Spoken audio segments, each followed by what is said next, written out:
परम पूज्य महंत स्वामी महाराजना आशीर्वाद અને પ્રેરણાથી છેલ્લા 4 વર્ષથી જૂનાગઢ શહેરમાં બીએપીએસ સ્વામિનારાયણ વિદ્યા મંદિર કાર્યરત છે।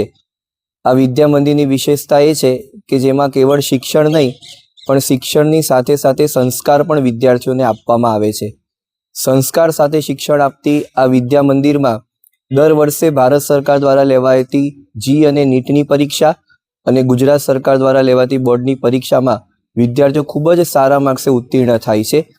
આ વર્ષે ભારત સરકાર દ્વારા લેવાયેલી જીની પરીક્ષામાં વરુ દર્શીલ નામના બીએપીએસ સ્વામિનારાયણ વિદ્યા મંદિરના વિદ્યાર્થીએ 99.74% સાથે સમગ્ર જૂનાગઢ જિલ્લામાં પ્રથમ ક્રમાંક પ્રાપ્ત કર્યો છે।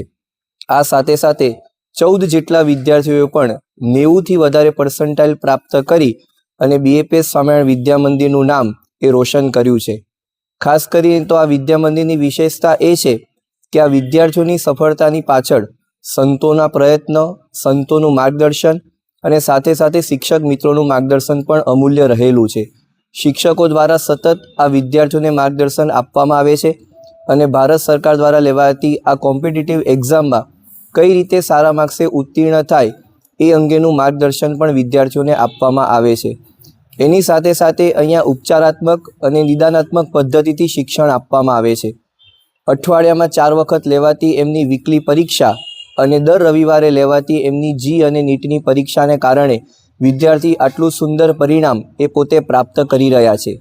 ન કેવળ પરીક્ષા પણ પરીક્ષાના આધારે એમનું મૂલ્યાંકન પણ કરવામાં આવે છે।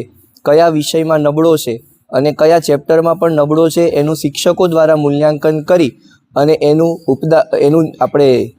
ઉપચાર પણ કરવામાં આવે છે, જેના કારણે વિદ્યાર્થી એ પોતે આ પરીક્ષામાં સફળતા એ પ્રાપ્ત કરી રહ્યા છે।